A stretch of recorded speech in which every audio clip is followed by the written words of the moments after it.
Et Inda, donc, elle a été avec les mamans, Sarah et Valérie, ont été donc embarquées en garde à vue pour outrage aux magistrats, sachant qu'ils les ont pas vus les magistrats. Hein.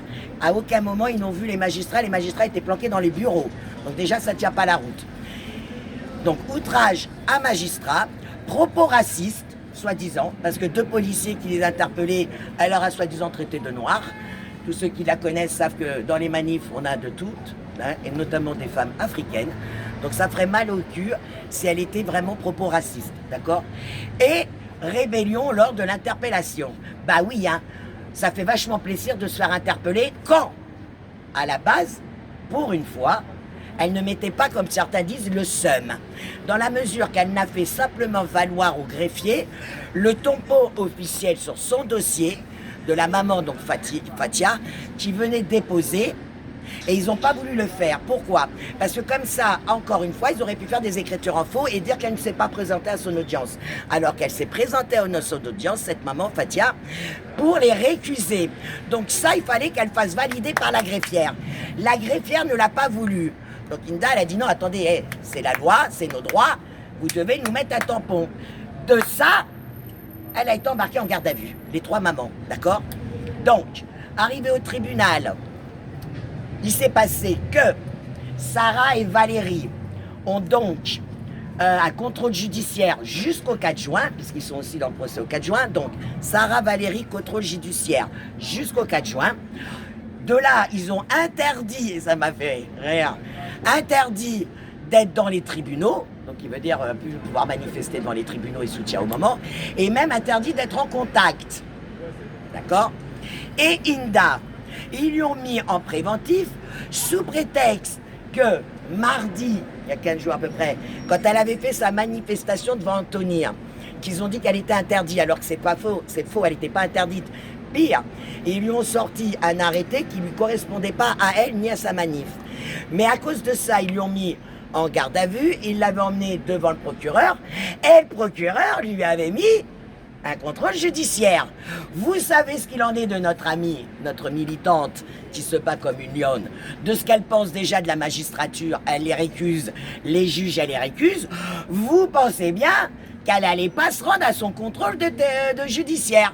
Alors elle dit la bonne réponse que tout le monde devrait dire. Parce que les prisons ne seront pas assez grandes comme ça. Mais en attendant, s'ils l'ont incarcérée, c'est juste parce que c'est en attendant son procès du 4 juin, d'accord? Et si en réalité, elle est incarcérée, c'est qu'elle est têtue, ma petite Inda.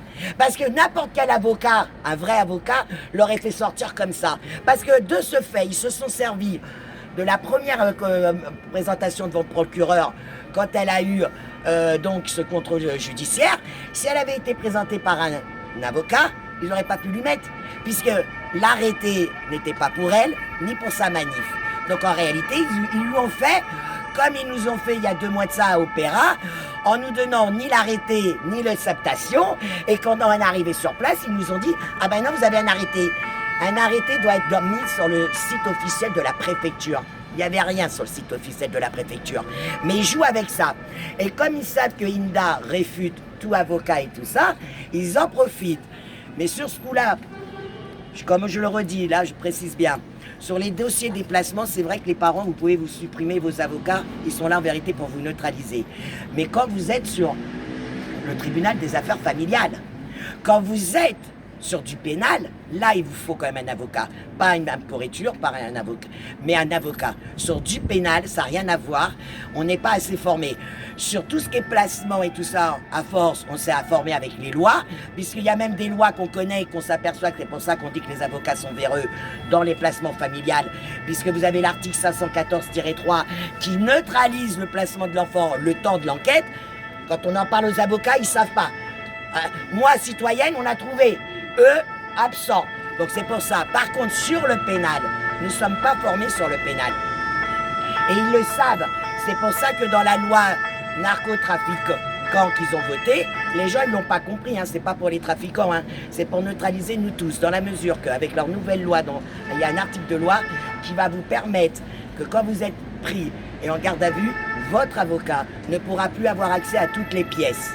Parce que justement, quand il a affaire à toutes les pièces, il fait jouer. Ça s'appelle un dossier coffre. Voilà, Ça un s'appelle dossier coffre, j'allais dire. Ça s'appelle un dossier coffre. on fait ça un Pourquoi? article. Parce que quand il y a un vice de procédure, ben, l'avocat vous sort de là avec le vice de procédure. Et ben là, l'avocat ne pourra plus faire de vice de procédure. Et c'est ça le piège. Et quand la LFI, pourtant tout le monde me connaît, je ne les porte pas dans mon cœur, qui a refusé de voter, c'est par rapport à ces articles. Mais les droits tardés consanguins, encore une fois, eux, ils ont fait croire que c'est parce qu'ils défendaient les dealers. Non, non. En réalité, sur ce coup-là, la LFI défendait nos droits quand on est incarcéré ou surtout en garde à vue. Là, ils défendaient nos droits en garde à vue, parce que c'est exactement ça. Si Indal avait eu un avocat, ben, il aurait fait sauter déjà la première procédure, puisqu'elle n'avait pas de lieu, puisque c'était pas pour elle l'arrêter, premièrement, et surtout que sa manif n'avait pas d'arrêté sur le site de la préfecture, d'accord? Donc elle aurait pu faire sauter aussi ce contrôle judiciaire.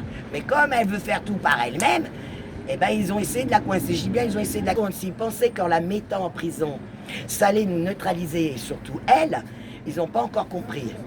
Ça nous renforce encore plus dans notre combat. Que les gens comprennent bien. Et nos trolls, si vous pensez que vous allez pouvoir jubiler, ouais, elle a pris 6 mois ferme, vous voyez, si elle a été incarcérée, c'est bien que son dossier, c'est de la merde. Non, non, je vous le redis encore, elle est en préventif en attendant son procès du 4 juin. Ok? Donc il n'y a eu aucune condamnation. Donc toutes les personnes qui vous disent le contraire, ben, vous savez aujourd'hui que ce sont des putains de trolls qui ne sont pas là pour la vérité, mais qui sont là pour mettre à mal le mouvement. Parce que la réalité, on les fait chier. Parce que de plus en plus, ils sont obligés d'en parler. Et surtout, on donne l'exemple aux d'autres mamans et aux d'autres parents. Parce qu'on parle souvent des mamans, mais il y a aussi des papas courageux qui se battent. Et je ne les oublie pas. Et c'est vrai que c'est plus les femmes qui montent au créneau. Mais il y a aussi des papas qui se battent aussi pour leurs enfants. Donc, ne vous inquiétez pas, c'est reculer pour mieux sauter.